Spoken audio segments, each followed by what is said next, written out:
মাছ ধরার জালে আটকে পড়েছে একটি বিষধর সাপ এবং গ্রামবাসীদের সচেতনতার কারণে প্রাণ বাঁচল।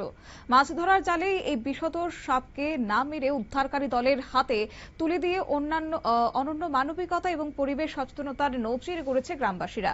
তবে ঘটনাটি ঘটেছে গৌরনগর আরটি ব্লকের অন্তর্গত লাঠিয়াপুরা গ্রাম পঞ্চায়েতের খিলের বন্ধ এলাকায়। স্থানীয় সূত্রে খবর, গত কয়েকদিনের বৃষ্টির জেরে খিলের বন্ধ এলাকায় এক মৎস্যজীবী জলাশয়ে মাছ ধরার জন্য জাল পেতেছিল। গতকাল সকালে জাল তুলতে গিয়ে দেখেন মাছের পরিবর্তে জালে জড়িয়ে রয়েছে একটি বিশাল আকৃতির বিষধর সাপ। সচরাচর লোকালয়ে এই ধরনের সাপ দেখা যায় না। খবরটি চাওয়ার হতেই এলাকায় ব্যাপক চাঞ্চল্য এবং আতঙ্ক সৃষ্টি হয়। সাপটিকে দেখতে ভিড় জমিয়েছেন বহু মানুষ। তবে চট জলদি কোনো ভুল সিদ্ধান্ত না নিয়ে জেলে ও গ্রামবাসীরা অত্যন্ত দায়িত্বশীলতার পরিচয় দিয়েছে।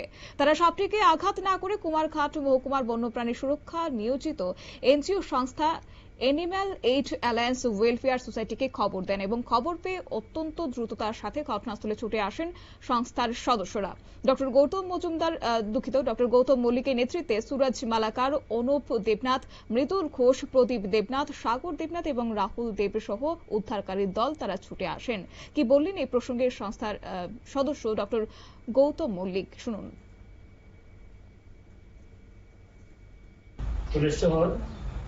কলারকান্দি গ্রাম থেকে একটা রেস্কিউ কল আসে। তো আমরা এনিমেল এইড অ্যালায়েন্স একটা এনজিও গ্রুপ, আমরা সারা ত্রিপুরাব্যাপী বন্যপ্রাণী উদ্ধারে কাজ করে থাকি। তো সাধারণত আমরা প্রত্যেক ডিস্ট্রিক্টের ফরেস্ট ডিপার্টমেন্টের সাথে কোলাবোরেশনে কাজ করি। আমরা যখন খবর পাই যে কলারকান্দি একটা মাছ ধরার জালে একটা বিষধর মনোপ্লেট কুবরা, যেটাকে বাংলায় কেউটে সাপ বলা হয়, লোকাল ভাষা বলা হয় বানক বা আটালে। তো সেই সাপটাকে আমরা যেহেতু সেটা জালে আটকে আছে, সেই জন্য আমরা একজনের পক্ষে সম্ভব না, আমরা বেশ কয়েকজন মেম্বার খুব দ্রুততার সাথে সেখানে গিয়ে পৌঁছাই। তো আমাদের টিমের সেই সময় উপস্থিত ছিল সাগর দেবনাথ, মৃদুল ঘোষ, প্রদীপ দেবনাথ, অনুপ দেবনাথ এবং রূপকাচার্য, আর সাথে আমি গৌতম মল্লিক।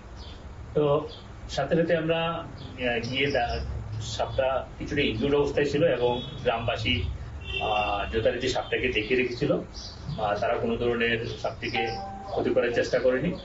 খুব ধৈর্য সহকারে আমাদের জন্য অপেক্ষা করেছে এবং রেস্কিউ করার সময় খুব শান্তভাবে আমাদের পাশে থেকে আমাদের যথেষ্ট সাহায্য করেছে। খবরটা প্রাথমিকভাবে এলাকাবাসী থেকে এসেছিল। কিছুদিন আগেও আমরা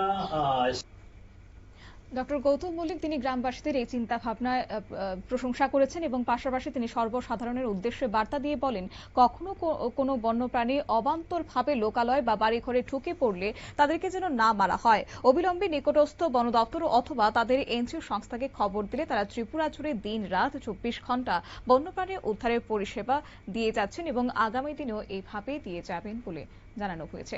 নিয়ে নিচ্ছি ছোট্ট একটি বিজ্ঞাপন বিরতির সঙ্গে থাকুন।